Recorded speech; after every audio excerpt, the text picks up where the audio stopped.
জাতীয় থেকে আন্তর্জাতিক, প্রান্তিক জনপদ থেকে নগর, চারপাশে ঠিক কী ঘটছে এই মুহূর্তে তা নিয়ে এখন চারদিক আপনার সঙ্গে আছি আমি আজহার লিমন। সীমান্তে যেসব অপ্রীতিকর অবস্থা চলছে তা নিরসনে দুই দেশের বোঝাপড়ার মাধ্যমে শান্তি বাস্তবায়ন হবে বলে জানিয়েছেন ভারতের হাই কমিশনার প্রণয় ভার্মা। সীমান্তে অবৈধ বেড়া নির্মাণ ইস্যু নিয়ে দুপুরে পররাষ্ট্র মন্ত্রণালয় তলবের জবাবে প্রণয় ভার্মা বলেন, সীমান্তে অপরাধ কমাতে ভারত সহযোগিতামূলক আচরণ প্রত্যাশা করে। অপরাধমুক্ত সীমান্ত গড়ার বিষয়ে আলোচনা হয়েছে। চোরাচালানো অবৈধ অনুপ্রবেশের চ্যালেঞ্জ মোকাবেলার বিষয়েও কথা হয়েছে বলেও জানান তিনি। সীমান্ত নিরাপত্তা বাহিনীর মধ্যেও কথাবার্তা হয়েছে বলেও জানান তিনি। সীমান্তের বেড়া নির্মাণে সহযোগিতামূলক মনোভাব নিয়ে পররাষ্ট্র সচিবের সঙ্গে কথা হয়েছে বলেও জানান প্রণয় ভার্মা।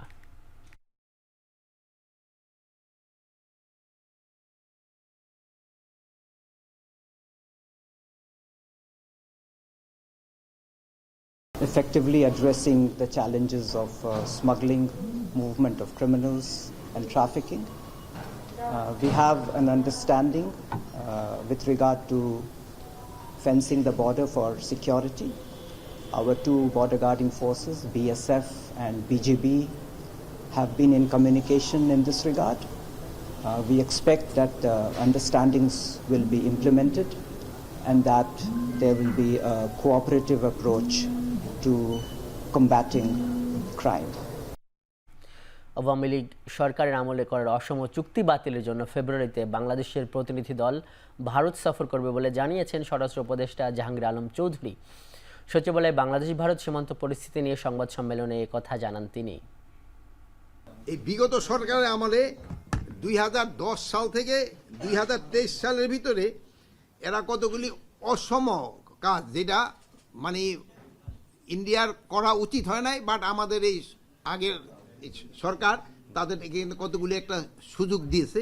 এই সুযোগের ভিতরে এলো তারা প্রায় 160টা স্থানে মানে এক লেয়ারেলা কাঁটাতারের বেড়া দিছে। এই জন্যই তো এই যে ফেব্রুয়ারি মাসে যাচ্ছে, এবং আমি ওই অলরেডি আমরা সেরে বলছি যে আমরা অলরেডি একটা চিঠি দিব যে ওইগুলি আমার যেগুলি অসম চুক্তি হয়েছে ওইগুলি যেন বাদ দেওয়া যায়। অন্তর্বর্তী সরকার দেশের ইতিহাসের সেরা নির্বাচন করবে বলে জানিয়েছেন প্রধান উপদেষ্টা ডক্টর মোহাম্মদ ইউনুস। বিকেলে তেজগাঁওয়ে নিজ কার্যালয়ে নরওয়ের রাষ্ট্রদূত হ্যাকন অ্যারাল্ড গুলব্রান্ডসনের সঙ্গে সাক্ষাতে ডক্টর ইউনুস বলেন, বাংলাদেশে আগামীতে যে সাধারণ নির্বাচন হবে সেটিকে ইতিহাসের সেরা এবং ঐতিহাসিক করার পরিকল্পনা করা হচ্ছে, যেন এই নির্বাচন দেশের গণতন্ত্রের জন্য একটি ঐতিহাসিক দলিল হয়ে থাকে। এরপর রাষ্ট্রদূতকে বাংলাদেশে আরও বিনিয়োগ করার আহ্বান জানিয়ে প্রধান উপদেষ্টা বলেন, এশিয়ায় নরওয়েজিয়ান পণ্য বিতরণের জন্য বাংলাদেশকে একটি হাব হিসেবে ব্যবহার করতে পারে, যাতে নরওয়ে থেকে আপনার লোকবল আনার প্রয়োজন না হয়। আলাপের এক পর্যায়ে রাষ্ট্রদূত তার দেশের প্রধানমন্ত্রী জোনাস গাহর স্টোরের একটি চিঠি হস্তান্তর করেন, যাতে অন্তর্বর্তী সরকারের প্রতি দেশটির জোরালো সমর্থনের কথা জানানো হয়।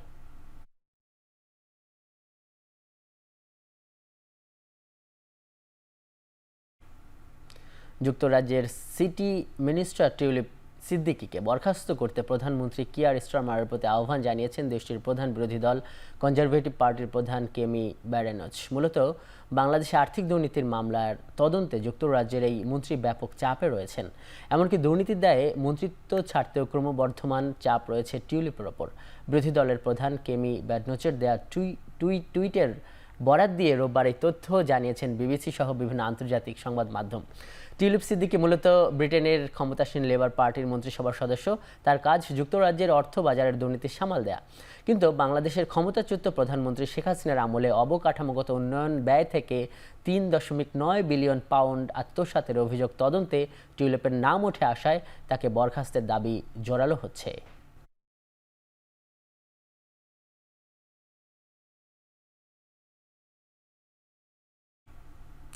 এদিকে তদন্তে দোষী প্রমাণে টিউলিপ সিদ্দিকিকে দেশে ফেরত পাঠানো উচিত বলে মন্তব্য করেছেন বাংলাদেশের অন্তর্বর্তী সরকারের প্রধান ডক্টর মোহাম্মদ ইউনুস। লন্ডনে টিউলিপের সম্পত্তির হিসাব অনুসন্ধানেরও আহ্বান জানিয়েছেন তিনি। লন্ডনে শেখ হাসিনার মালিকানাধীন বাড়িতে থাকতেন বলে অভিযোগের পরিপ্রেক্ষিতে টিউলিপের ক্ষমা চাওয়া উচিত বলেও উল্লেখ করেন ডক্টর ইউনুস। তার মতে টিউলিপের ব্যবহৃত গাড়ি ও সম্পত্তির উৎস খতিয়ে দেখা উচিত।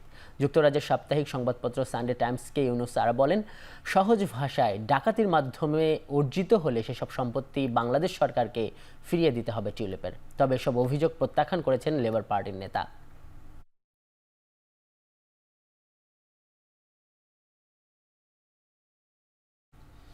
এনআইডি কার্যক্রম স্বরাষ্ট্র মন্ত্রণালয়ে নিয়ে যাওয়া কমিশনের সাংবিধানিক দায়িত্বের সঙ্গে সাংঘর্ষিক, এমন মন্তব্য করে নির্বাচন কমিশনার মোহাম্মদ সানাউল্লাহ জানিয়েছেন, এনআইডি আইন 2023 বাতিলে চিঠি দিতে যাচ্ছে কমিশন।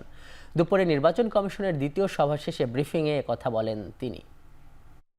কেউ কেউ একই সাথে সকল নির্বাচন করার বা সকল স্থানীয় সরকার নির্বাচন একসাথে করার পক্ষে বিপক্ষে মত দিচ্ছেন। আমরা এটা নিয়ে আলোচনা করেছি, যেহেতু একটা পর্যায়ে গিয়ে এটা আমাদেরকেই কন্ডাক্ট করতে হবে এবং আমাদের প্রস্তুতি নিয়ে আলোচনা করেছি। আমরা সংশ্লিষ্ট সকল আমাদের অনুবিভাগের ফিডব্যাকের আলোকে যেটা বুঝতে পেরেছি, এটা আসলে বাস্তবসম্মত প্রস্তাব নয়, এটা সম্ভব নয়। সকল নির্বাচন একসাথে করাও সম্ভব নয়, আবার সকল স্থানীয় সরকার নির্বাচন একসাথে করা সম্ভব নয়। বর্তমান সরকারকে নিয়ে কথা বলা ও কটাক্ষ করার পরিবেশই প্রমাণ করে গণমাধ্যম স্বাধীন। সকালে রাজধানীতে মিডিয়া ফোরামের উদ্বোধনী অনুষ্ঠানে একথা বলেন প্রধান উপদেষ্টার প্রেস সচিব শফিকুল আলম। গণমাধ্যমের স্বাধীনতা ছাড়া গণতন্ত্র প্রতিষ্ঠা সম্ভব নয় বলেও উল্লেখ করেন তিনি। বলেন, গণমাধ্যমকে আরও শক্তিশালী করতে দেশি বিদেশি কর্মশালা প্রয়োজন। There is a perfect, I think, like unprecedented media freedom. You can ask any question. You can criticize me. You can criticize our chief advisor. You can criticize the advisory panel of advisors. You can criticize everyone. So you have the freedom.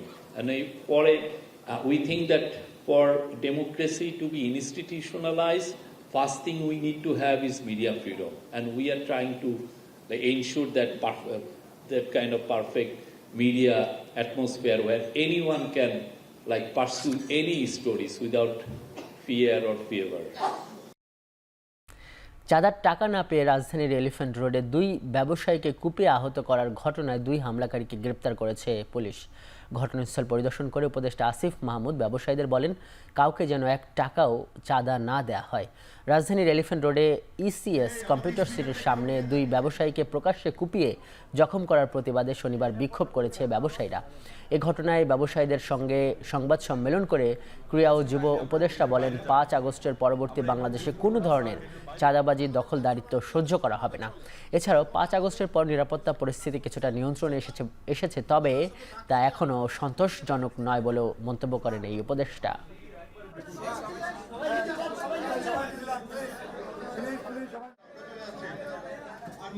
আমাদের স্পিকারটা কেউ নিয়ে যান নিচে।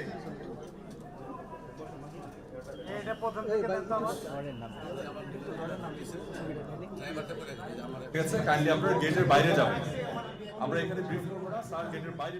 আমাদের ব্যবসা গণঅভ্যুত্থান পরবর্তী বাংলাদেশে কোনো ধরনের চাঁদাবাজি এবং দখলদারিত্ব যেন না থাকে। আসলে এতগুলো মানুষ কেন জীবন দিল কিংবা আহত হলো? একটা স্থায়ী পরিবর্তনের জন্য, একটা নতুন বাংলাদেশ দেখার জন্য, একটা সুন্দর বাংলাদেশ দেখার জন্য। তো আগের যে ইভিল প্র্যাকটিসগুলো ছিল সেগুলো থেকে আমরা বের হয়ে আসতে চাই। আমরা চাই যে বাংলাদেশের প্রত্যেকটি সেক্টরে চাঁদাবাজি মুক্ত, দখলদারি মুক্তভাবে যেন চলতে পারে, একটা সুন্দর প্র্যাকটিস যেন গড়ে ওঠে। রাজধানীর সীমান্ত সম্ভারে চুরি যাওয়া স্বর্ণের মধ্যে 50 ভরি সহ 3 জনকে গ্রেপ্তার করেছে গোয়েন্দা পুলিশ। ডিএমপির মিডিয়া সেন্টারে সংবাদ সম্মেলনে ডিবি জানায়, গেল 3 জানুয়ারি সীমান্ত সম্ভারের ক্রাউন ডায়মন্ড অ্যান্ড জুয়েলার্স থেকে 250 ভরি স্বর্ণ লুট করে সংঘবদ্ধ চক্র। 8 মিনিটের সিসিটিভি ফুটেজ দেখে 2 জনকে শনাক্ত করে পুলিশ। পরে 9 থেকে 12 জানুয়ারি পর্যন্ত দেশের বিভিন্ন স্থানে অভিযান চালিয়ে কক্সবাজার থেকে চট্টগ্রাম আসার পথে একজনকে গ্রেপ্তার করা হয়। পরে আরও 2 জনকে গ্রেপ্তার করে ডিবি পুলিশ। তাদের দেওয়া তথ্য অনুযায়ী কুমিল্লা থেকে 50 ভরি স্বর্ণ উদ্ধার করা হয়েছে।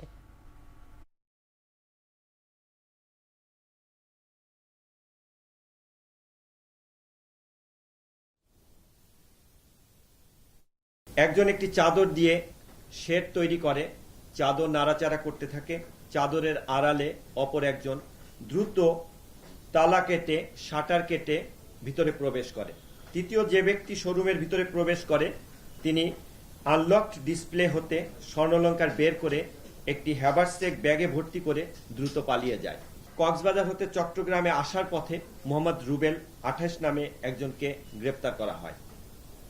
তার স্বীকারোক্তি মূলে পরবর্তীতে কুমিল্লা জেলার বিভিন্ন স্থানে অভিযান পরিচালনা করে শফিক ওরফে সোহেল নামে অপর আরেকজনকে গ্রেপ্তার করা হয়। দেশে একজনের দেহে দ্য হিউম্যান মেটানিউমোভ ভাইরাস শনাক্ত হয়েছে বলে জানিয়েছেন আইইডিসিআর। রোববার স্বাস্থ্য অধিদপ্তরের সংক্রামক ব্যাধি নিয়ন্ত্রণ শাখায় তথ্য প্রকাশ করে। আক্রান্ত নারী কিশোরগঞ্জের ভৈরবের বাসিন্দা। তার বিদেশ ভ্রমণের ইতিহাস নেই। তার অবস্থা আগের চেয়ে খানিকটা ভালো। বর্তমানে তিনি মহাখালী সংক্রামক ব্যাধি হাসপাতালে ভর্তি আছেন। নিউমোনিয়ার ব্যাকটেরিয়াতে তার শারীরিক অবস্থার অবনতি হলেও HMPVর কারণে বেশি ক্ষতিগ্রস্ত নয়। জেলে থাকা নিরপরাধ বিডিআর সদস্যদের মুক্তি, মিথ্যা মামলা প্রত্যাহার ও চাকরিতে পুনর্বহালের দাবিতে মানববন্ধন করেছে বিডিআর কল্যাণ পরিষদ। ঢাকা বিশ্ববিদ্যালয়ের রাজু ভাস্কর্যে এই মানববন্ধন করা হয়। এতে বিডিআরের ভুক্তভোগী সদস্যরা বলেন, সরকারের করা গুম কমিশন যাতে পুনরায় সুষ্ঠু তদন্ত করে। এ সময় বৈষম্য বিরোধী ছাত্র আন্দোলনের সমন্বয়ক মাহিন সরকার বলেন, বিডিআর সদস্যদের ন্যায্য বিচার পাওয়া একটি গণদাবি। তাছাড়া সুষ্ঠু বিচার না হলে পরবর্তীতে আরও বড় সমাবেশ করার কথাও জানান তিনি।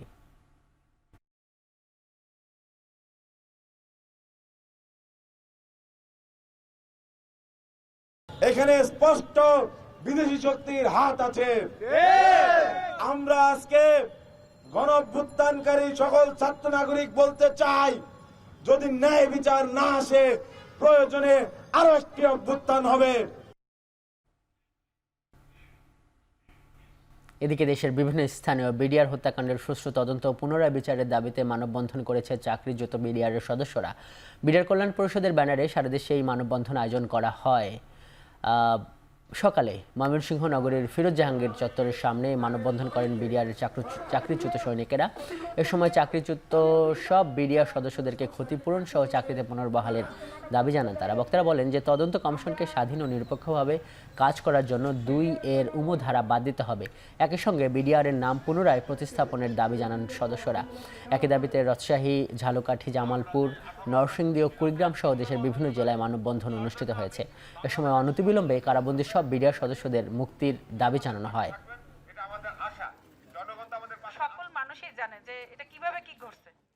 ঢাকা আইনজীবী সমিতির সদস্য অ্যাডভোকেট নূপুর আক্তারকে হত্যা চেষ্টার অভিযোগে শেখ হাসিনা ও তার ছেলে সজীব ওয়াজেদ জয় সহ 93 জনের বিরুদ্ধে মামলা করা হয়েছে। দুপুরে ঢাকার মেট্রোপলিটন ম্যাজিস্ট্রেট সাইফুর রহমানের আদালত ভুক্তভোগী আইনজীবী বাদী হয়ে এই মামলা করেন। আদালত বাদীর জবানবন্দি গ্রহণ করে আদেশ পরে দেবেন বলে জানিয়েছেন। এ সময় আরও আসামি হলেন ওবায়দুল কাদের, আসাদুজ্জামান খান, আনিসুল হক, জাহাঙ্গীর কবির নানক সহ বিগত সরকারের বেশ কয়েকজন নেতাকর্মী।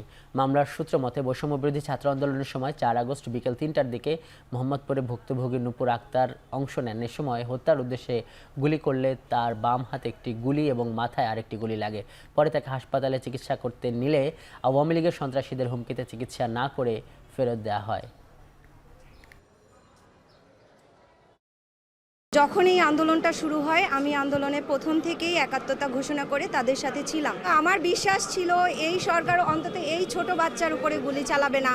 হঠাৎ করে যে কোথার থেকে আমার কয়েকটা গুলি লাগে হাতে, বাম হাতে, মাথায়, তারপরে অনেক রক্ত বের হয়। আমাকে ওখানে একজন ভ্যানওয়ালা মাথায় পানি দিয়ে জাস্ট কোনো রকম সর্দি হসপিটালে নিয়ে যায়। হত্যার চেষ্টাও করেছে এবং উনি গুরুতর আহত হয়েছেন।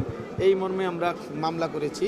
বিজ্ঞ আদালত শুনে বলেছেন যে উনি কাগজগুলি দেখে উপযুক্ত এটার ন্যায় বিচার যাতে আমরা পাই এরকম আদেশ দেবেন। রাজধানীর চাংখারপুলে 5 আগস্ট ছাত্র জনতার আন্দোলনে গুলিবর্ষণ ও 7 জন হত্যার ঘটনায় পুলিশের কনস্টেবল সুজনকে গ্রেপ্তার দেখিয়ে কারাগারে পাঠানোর নির্দেশ দিয়েছেন আন্তর্জাতিক অপরাধ ট্রাইব্যুনাল।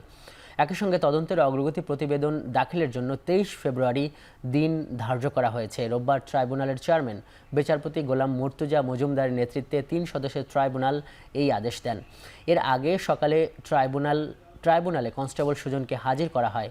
1 জানুয়ারি সুজনকে গ্রেপ্তারের নির্দেশ দেয় ট্রাইব্যুনাল।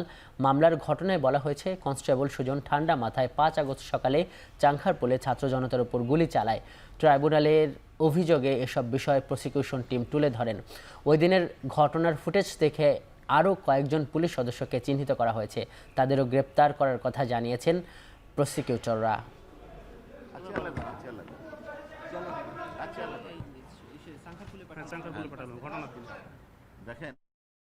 অন্য মামলায় সে আটক ছিল।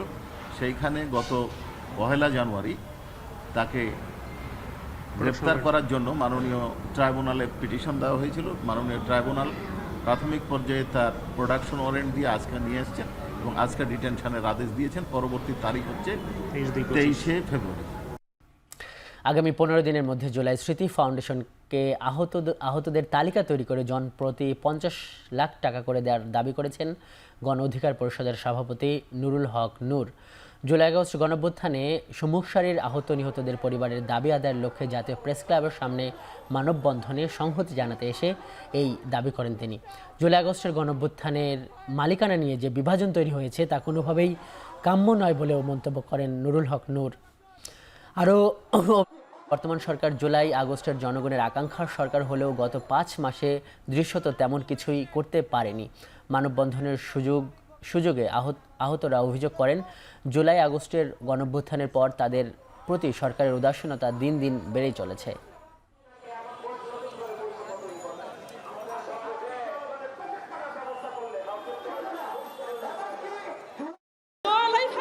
আমি প্রতিনিয়ত সপ্তাহে 4 দিন 5 দিন আমি সপ্তাহে আসি। আমার কি আমার পায়ের জুতার তলি নাই। সবগুলো হসপিটাল মিলে একটা দুর্নীতি চলছে, একটি চক্র।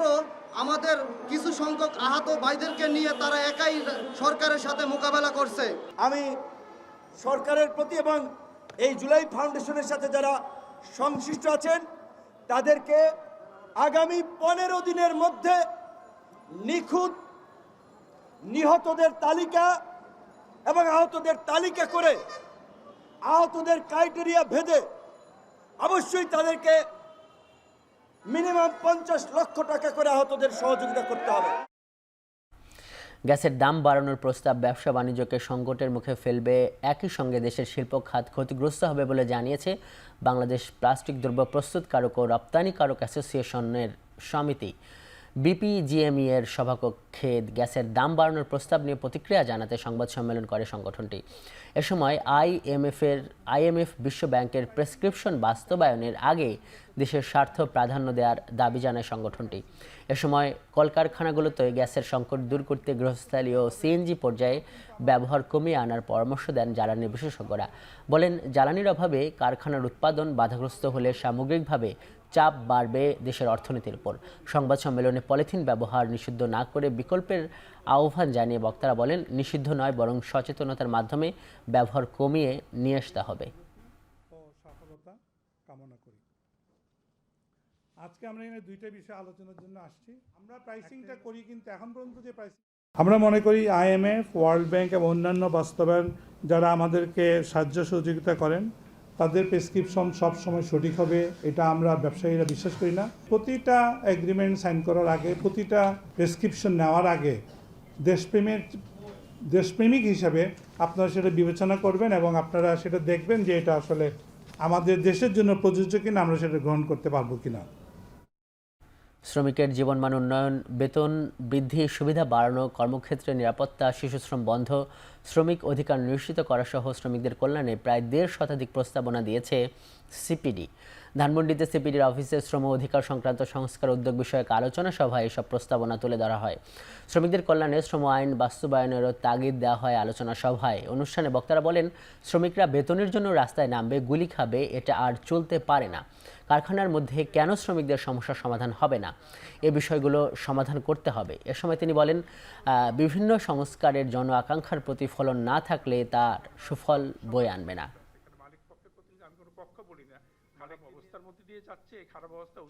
একদিকে যেমন শাসন পদ্ধতির সংস্কারের কাজ চলছে, ঠিক তেমনি পাশাপাশি জন আকাঙ্ক্ষার যে গ্যারান্টি, জনমানুষের যে মৌলিক অধিকারের যে গ্যারান্টি, এরও নিশ্চয়তা থাকতে হবে। নারী শ্রমিকের সংখ্যা কমতেছে, কমার বড় একটা কারণ হচ্ছে অটোমেশন এবং আপনার নাগরিক সুবিধার অভাব শিল্পাঞ্চলগুলোতে। আর সবকিছুই কিন্তু রাষ্ট্র, শ্রমিক, মালিক এদের সম্মিলিত একটা উদ্যোগ নেওয়া দরকার। নিরাপদ খাদ্য ও নির্মল বাতাসের জন্য ছাদ বাগানের বিকল্প নেই বলে মন্তব্য করেছেন অন্তর্বর্তীকালীন সরকারের পরিবেশ, বন ও জলবায়ু পরিবর্তন বিষয়ক উপদেষ্টা সৈয়দা রিজওয়ানা হাসান। রোববার জাতীয় প্রেস ক্লাবের জহুর হোসেন চৌধুরী হলে আয়োজিত বৈশ্বিক উষ্ণতা নিরসনে ছাদ বাগানের গুরুত্ব বিষয়ক সেমিনারে একথা বলেন তিনি। এছাড়াও ছাদ বাগান নির্মাণে স্থানীয় সরকারের সহযোগিতা কামনা এবং বায়ু দূষণ নিয়ন্ত্রণের আহ্বান জানান রিজওয়ানা।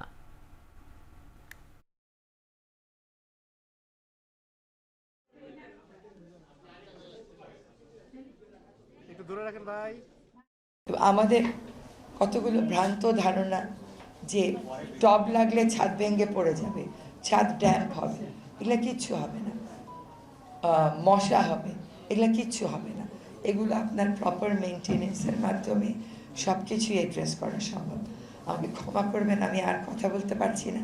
তো আপনাদের এই উদ্যোগ সফল হোক, ঘরে ঘরে ছড়িয়ে পড়ুক নিরাপদ খাদ্য, নির্মল বাতাসের জন্য, প্রকৃতির সাথে বাচ্চা কাচ্চা পরিচয় করিয়ে দেওয়ার জন্য ছাদ বাগানের প্রসার করা ছাড়া উপায় নেই। মুঠোফোন ও ব্রডব্যান্ড ইন্টারনেট সেবায় ভ্যাট বাড়ানোর প্রতিবাদে মানববন্ধন করেছে বাংলাদেশ মুঠোফোন গ্রাহক অ্যাসোসিয়েশন। সকালে প্রেস ক্লাবের সামনে আয়োজিত এই মানববন্ধনে বক্তারা অভিযোগ করেন, সরকার দাম কমানোর আশ্বাস দিয়ে মুঠোফোন ও ইন্টারনেটের উপর ভ্যাট বাড়িয়ে নতুন করে বৈষম্য সৃষ্টি করেছে। বক্তারা বলেন, জনগণ থেকে বিচ্ছিন্ন হয়ে এমন সিদ্ধান্ত কোনো সুফল বয়ে নিয়ে আসবে না।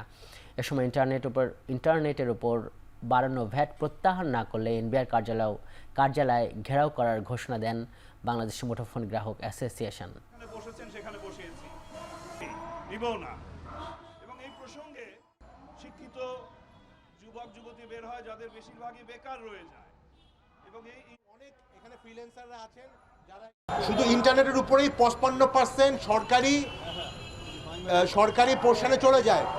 অতএব এই জিনিসটা আমাদের দেশের ইন্টারনেটের দাম কমানোর পিছনে সবচেয়ে বড় প্রতিবন্ধকতা।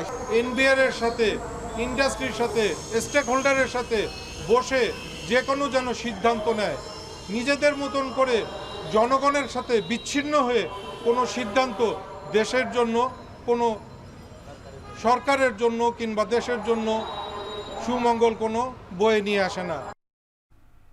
পাঠ্যপুস্তকে আদিবাসী শব্দ ব্যবহার করাকে রাষ্ট্রদ্রোহী বলে আখ্যা দিয়েছেন ঢাকা বিশ্ববিদ্যালয়ের শিক্ষার্থীদের সংগঠন স্টুডেন্ট ফর সভারেন্টি। আদিবাসী শব্দ প্রত্যাহারের দাবিতে এনসিডিবি কার্যালয় ঘেরাও করা হয়েছে। রোববার মতিঝিলে জাতীয় শিক্ষাক্রম ও পাঠ্যপুস্তক বোর্ড ভবনের নিচে অবস্থান নিয়ে বিক্ষোভ করেন সংগঠনের নেতাকর্মীরা। এনসিডিবির চেয়ারম্যানের পদত্যাগ সহ 5 দফা দাবি উত্থাপন করা হয়।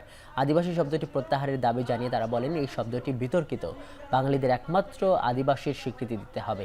বাংলাদেশে যারা আছে তারা উপজাতি বা ক্ষুদ্র নৃগোষ্ঠী। এ সময় পাহাড়ি অঞ্চলে শিক্ষা কার্যক্রমে আন্তর্জাতিক বিভিন্ন সংস্থা থেকে অর্থ নেওয়া বন্ধ করার আহ্বান জানান শিক্ষার্থীরা।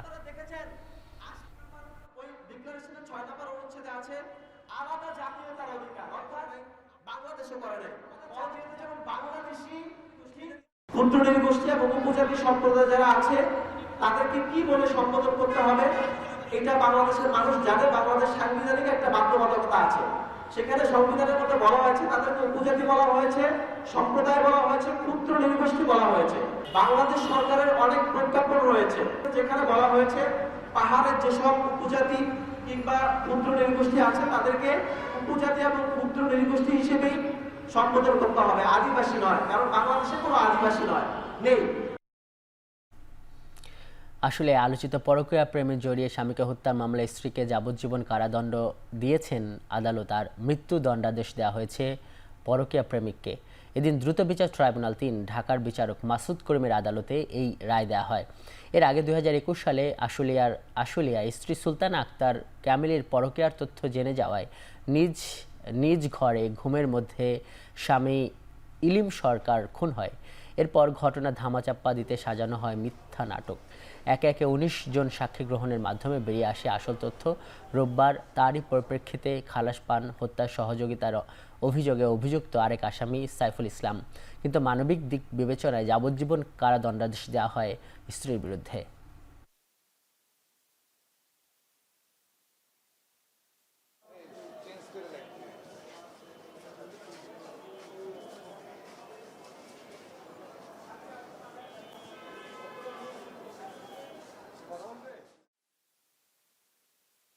যে হত্যা শিকার হয়েছে তার যে মিসেস এবং মিসেসের সাথে সম্পর্ক আর একজন ছেলে ছিল, সে নাম পিন্টু।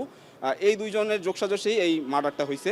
বিজ্ঞ আদালতের রায় সন্তুষ্ট স্যার আজকেও বলছে যে শুধুমাত্র ওনার বিরুদ্ধে কোনো অ্যালিগেশন ছিল না, শুধুমাত্র 2 জন আসামি যোগসাজশে 164 দিছে। তো স্যার এটা উল্লেখ করছে যে 164-এর উপর ভিত্তি করে সহ আসামিরে তো সাজা দেওয়া যায় না।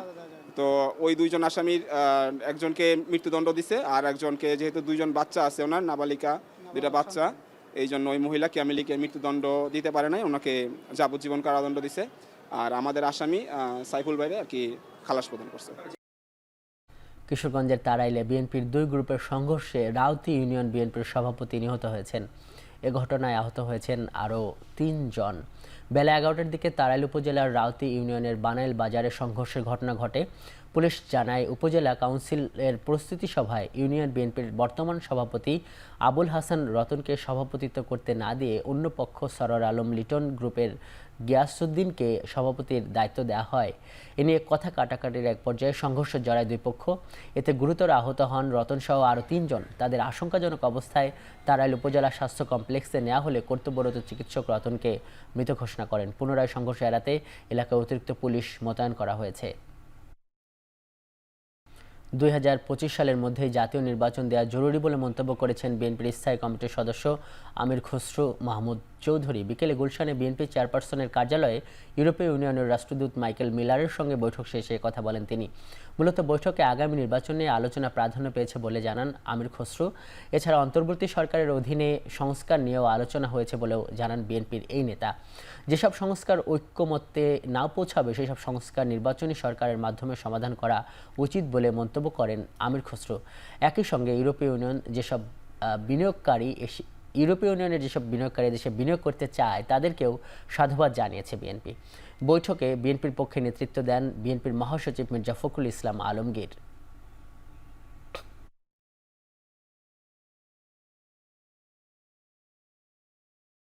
আমাদের পক্ষ থেকে যেটা আমরা সবসময় বলে আসছি, এই বছরের মধ্যে নির্বাচন সম্পন্ন হওয়া অত্যন্ত জরুরি এবং অন্য কোনো ভাবনা দিকে না গিয়ে সরাসরি জাতীয় নির্বাচনের দিকে গিয়ে দেশের আগামী দিনে একটি নির্বাচিত সরকারের হাতে ক্ষমতা হস্তান্তর করে বাংলাদেশে গণতান্ত্রিক প্রক্রিয়া অব্যাহত রাখার জন্য। যেহেতু ইউরোপিয়ান ইউনিয়নের সাথে বাংলাদেশের অর্থনৈতিকভাবে একটু খুবই ঘনিষ্ঠ সম্পর্ক আছে আমাদের সাথে তাদের অর্থনীতির।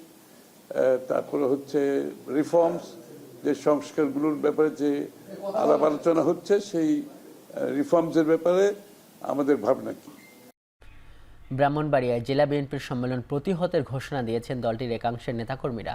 দুপুরে পৌর মুক্ত মঞ্চে 31 দফা দাবি বাস্তবায়নে আয়োজিত সমাবেশ থেকে এই হুঁশিয়ারি দেওয়া হয়। বক্তারা অভিযোগ করেন, গেল 17 বছর দলের নির্যাতিত ও ত্যাগী নেতাকর্মীদের বাদ দিয়ে জেলা বিএনপির সম্মেলনের আয়োজন করা হয়েছে। সুবিধাবাদীরা নিজেদের দল ভারী করতে বিগত ফ্যাসিস্ট সরকারের দোসরদের নিয়ে প্রহসনের সম্মেলনের পায়তারা করছে। এ বিষয়ে কেন্দ্র থেকে দ্রুত কোনো সিদ্ধান্ত না এলে আমরণ অনশন সহ কঠোর আন্দোলনের হুঁশিয়ারি দেন তারা।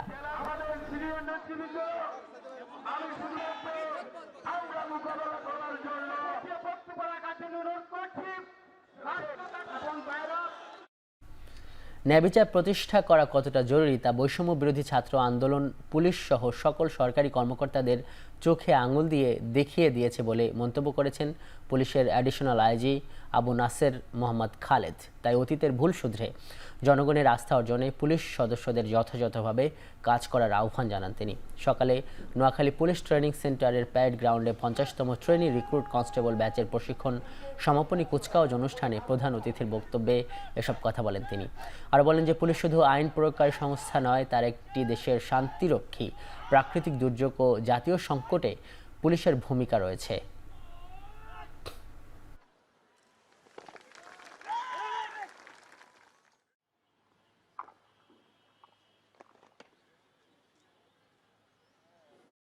সাভারে অবৈধ গ্যাস সংযোগের সন্ধানে বাড়ি বাড়ি অভিযান চালাচ্ছে দুর্নীতি দমন কমিশন। দুপুরে সাভার পৌরসভা সহ বিভিন্ন এলাকায় অবৈধ আবাসিক এলাকা এবং বাণিজ্যিক গ্যাস সংযোগ আছে কিনা তা খতিয়ে দেখে সংস্থাটি। এর আগে তিতাসের আঞ্চলিক বিপণন বিভাগের অভিযান চালায় তারা।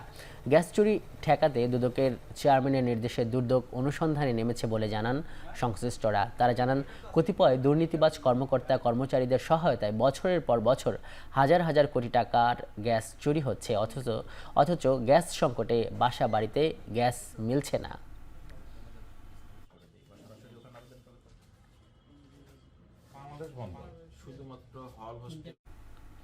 মুখ্য সমন্বয়ক আব্দুল হান্নান মাসুদ ও কেন্দ্রীয় সমন্বয়ক রাসেল আহমেদের উপর হামলার প্রতিবাদে মানববন্ধন করেছেন বৈষম্য বিরোধী ছাত্র আন্দোলনের এক অংশ। বিকেলে চট্টগ্রাম প্রেস ক্লাবের সামনে এই মানববন্ধন করেন রাসেল আহমেদের অনুসারীরা। এ সময় তারা অভিযোগ করেন, আওয়ামী লীগ নেতা ও জামাল খান ওয়ার্ডের সাবেক কাউন্সিলর শৈবাল দাস সুমনের অনুসারীরা কিছু সমন্বয়কের প্রশ্রয়ে মুখ্য সমন্বয়ক হান্নান মাসুদের উপর হামলা করে। অনৈতিক সুযোগ সুবিধা দিতে আওয়ামী লীগের পালিত কিশোর গ্যাংদের প্রশ্রয় দিচ্ছেন কিছু সমন্বয়ক। তাদের বিরুদ্ধে দ্রুত আইনানুগ ও সাংগঠনিক ব্যবস্থা নেওয়ার আহ্বান জানান তারা। এ সময় তারা বলেন, জুলাই আন্দোলনের মূল চেতনা থেকে দূরে সরে গিয়ে ব্যক্তি স্বার্থ হাসিলে যারা উঠে পড়ে লেগেছে তাদের বিরুদ্ধে ছাত্র সমাজ কঠোর অবস্থান নেবে। এর আগে শনিবার মুখ্য সমন্বয়ক হান্নান মাসুদের উপর হামলার জন্য আরেক কেন্দ্রীয় সমন্বয়ক খান তালাত মাহমুদ রাফি ও সমন্বয়ক রেজাউর রহমানকে দায়ী করেন কেন্দ্রীয় সমন্বয়ক রাসেল আহমেদ। আমাদের অভিযোগ ডট গ্যাংয়ের সন্ত্রাসীদের বিরুদ্ধে এবং যারা তাদেরকে আশ্রয় দিচ্ছে রাফি, রেজাউর, নিজামদের বিরুদ্ধে। যারা কিশোর গ্যাংগুলোকে লালন পালন করত, এদের অবস্থান সম্পর্কে আমরা প্রশাসনের কাছ থেকে সুস্পষ্ট বক্তব্য চাই। যুক্তরাষ্ট্রের ক্যালিফোর্নিয়ার দাবানলে প্রাণহানির সংখ্যা বেড়ে দাঁড়িয়েছে 16 জনে। তবে নতুন করে আরও 3টি এলাকায় দাবানল ছড়িয়ে পড়ার আশঙ্কা করছে রাজ্যের forestry and fire protection department. CNN জানায় যে আর্চার ও লিডিয়া অঞ্চলের দাবানল নিয়ন্ত্রণে এলেও সানসেট, উডলে ও অলিভাসের মতো এলাকায় নতুন করে ছড়িয়ে পড়তে পারে দাবানল। এছাড়া প্যালিসার্স ও ইটনের প্রায় 90% এলাকায় এখনও দাবানলে জ্বলছে। কেনেথ হার্স্ট, প্যালিসার্স ও ইটন মিলিয়ে দাবানল ছড়িয়েছে 38,276 একরের বেশি অঞ্চলে। 7 জানুয়ারি থেকে শুরু হওয়া ক্যালিফোর্নিয়ার ইতিহাসের সবচেয়ে মারাত্মক এই দাবানলে এখন পর্যন্ত 16 জনের প্রাণহানি হয়েছে। নিখোঁজ অন্তত 13 জন। হতাহতের সংখ্যা আরও বাড়তে পারে বলে আশঙ্কা জানিয়েছেন মার্কিন president Joe Biden.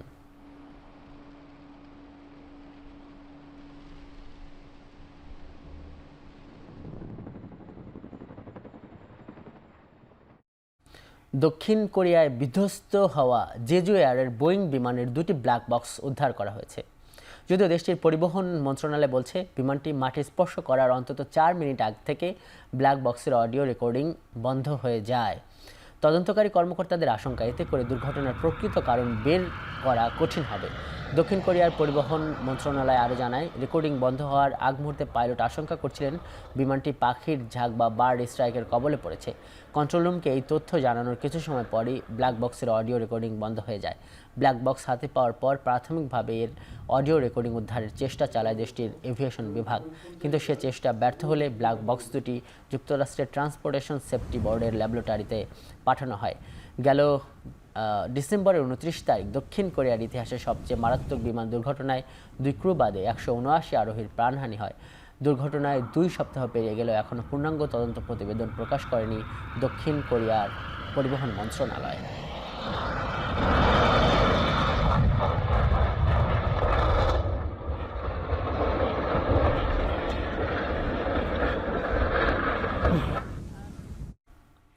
Ukraine Russia চলমান সংঘাতের মধ্যেও সর্বোচ্চ শুল্ক দিয়ে রাশিয়ায় ব্যবসা করছে 300-র বেশি মার্কিন মালিকানাধীন বহুজাতিক প্রতিষ্ঠান। রুশ গণমাধ্যম আরটি জানায়, 2023 সালে রুশ ভূখণ্ডে সক্রিয় এসব মার্কিন প্রতিষ্ঠান থেকে $120 কোটি বেশি শুল্ক আদায় করেছে মস্কো। 2022 সালে যার পরিমাণ ছিল $71 কোটি বেশি। ইউক্রেনীয় সংবাদ মাধ্যম নিউজউইকের তথ্য বলছে, কিয়েভের অর্থায়নে বেশ কিছু এনজিও পশ্চিমা বহুজাতিক প্রতিষ্ঠানগুলোকে রাশিয়া থেকে ব্যবসা তুলে নেওয়ার পরামর্শ দিয়ে আসছিল, কিন্তু এতে কাজ হয়নি, বরং লাভের অঙ্ক বেড়েছে মস্কোর। প্রতিবেদনে আরও উল্লেখ করা হয়, 2023 সালে যে 5টি কোম্পানি থেকে রাশিয়া সবচেয়ে বেশি শুল্ক আদায় করেছে সেই তালিকায় শীর্ষে থাকা তামাকজাত পণ্য উৎপাদনকারী প্রতিষ্ঠান ফিলিপ মরিস একাই দিয়েছে $22 কোটি। 13 কোটি 50 লাখ মার্কিন ডলার আদায় হয়েছে ব্রেভারেজ কর্পোরেশন পেপসিকো থেকে। এছাড়া মার্স থেকে 9 কোটি 90 লাখ এবং গ্যাম্বল থেকে 6 কোটি 70 লাখ ডলার শুল্ক আদায় করেছে মস্কো। শেষ করছে এখন চারিদিক। এখন টেলিভিশন ফেসবুকে দেখতে ভিজিট করুন www.facebook.com/tv.এখন এবং ইউটিউবে দেখতে ভিজিট করুন youtube.com/এখন TV।